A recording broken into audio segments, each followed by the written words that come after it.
ಸೌಜನ್ಯ ಪ್ರಕರಣದ ಮರುತನಿಕೆಗಾಗಿ ಸೌಜನ್ಯರ ತಾಯಿ Kusumavati supreme court ಮೆಟ್ಲೇರಿದ್ದು ಎಲ್ರಿಗೂ ಗೊತ್ತಿದೆ.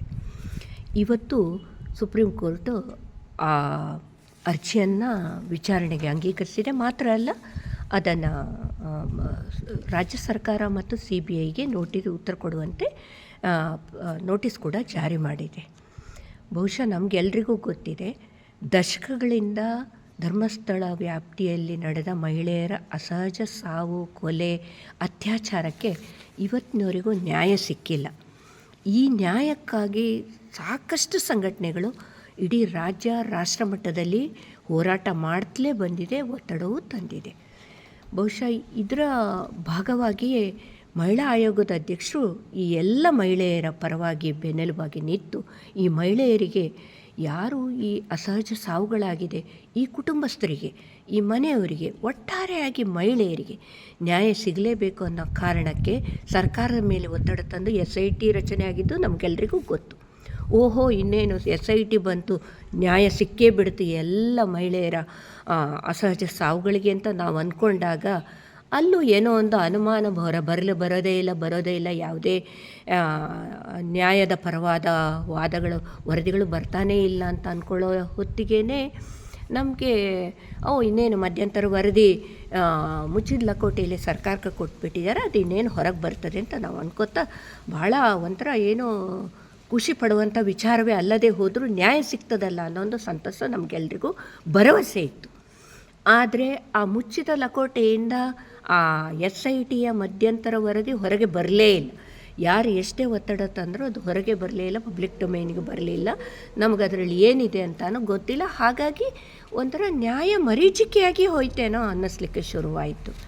ಬಹುಶಃ CBI ಕೋರ್ಟಲ್ಲಿ ಬಹಳ ಹಿಂದೆ CBI ಕೋರ್ಟ್ 2023ರಲ್ಲಿ ಕೊಟ್ಟಂಥ ಆದೇಶ ಕೂಡ ಇದೆಲ್ಲ ಲೋಪದೋಷಕ್ಕೆ ಕಾರಣರಾದಂಥ ಈ ವಿಶೇಷವಾಗಿ ಸೌಜನ್ಯ ಪ್ರಕರಣದಲ್ಲಿ ಲೋಪದೋಷಕ್ಕೆ ಕಾರಣರಾದಂಥ ಅಧಿಕಾರಿಗಳ ಮೇಲೆ ಶಿಕ್ಷೆಗೆ ಒಳಪಡಿಸಿ, ತನಿಖೆಗೊಳಪಡಿಸಿ ಅಂತ ಕೊಟ್ಟಂಥ ಆದೇಶವನ್ನು ಕೂಡ ಸರ್ಕಾರ ಏನು ಮಾಡ್ತೋ ಯಾರಿಗೂ ಗೊತ್ತಾಗಲಿಲ್ಲ. ಅಧಿಕಾರಿಗಳಿಗೆ ಯಾವುದೇ ತನಿಖೆಗೆ ಒಳಪಡಿಸಲಿಲ್ಲ.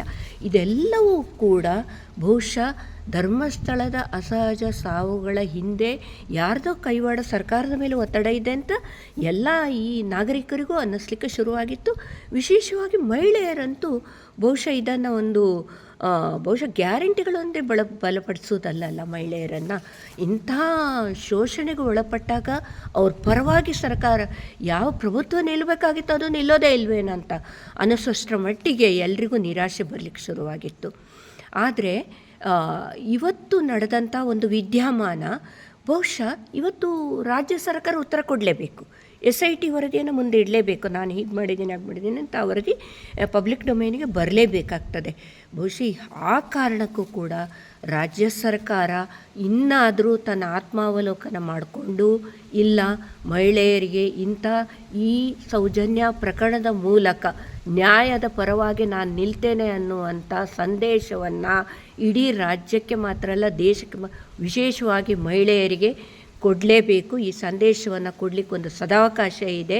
ನಾನು ನಿಮ್ಮ ಬೆನ್ನಿಗೆ ನಿಂತಿದ್ದೇನೆ, ನ್ಯಾಯ ಖಂಡಿತವಾಗಿ ದೊರಕಿಸಿಕೊಡ್ತೇನೆ ಅಂತ ಬಹುಶಃ ಸುಪ್ರೀಂ ಕೋರ್ಟಲ್ಲಿಯೂ ಆ ತನ್ನ ಮಹಿಳೆಯರ ಪರವಾದ ವಾದವನ್ನು ಮುಂದಿಡುವ ಮೂಲಕ ಈ ಎಲ್ಲ ಪ್ರಕರಣಗಳಿಗೆ ನ್ಯಾಯ ದೊರಕಿಸಿಕೊಡಲಿ.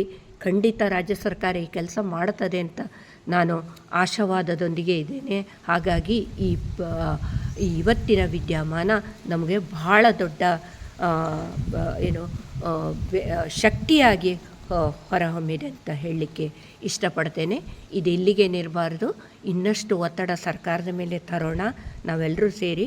ಹಾಗಾಗಿ ಕೊಂದವರು ಯಾರು ಇದರಲ್ಲಿ ಮುಂದಿನ ಹೆಜ್ಜೆಗೆ ಸಮಯಾವಕಾಶ ಇಲ್ಲ. ಹಾಗಾಗಿ ಆದಷ್ಟು ಬೇಗ ಸರ್ಕಾರಕ್ಕೆ ಒಂದು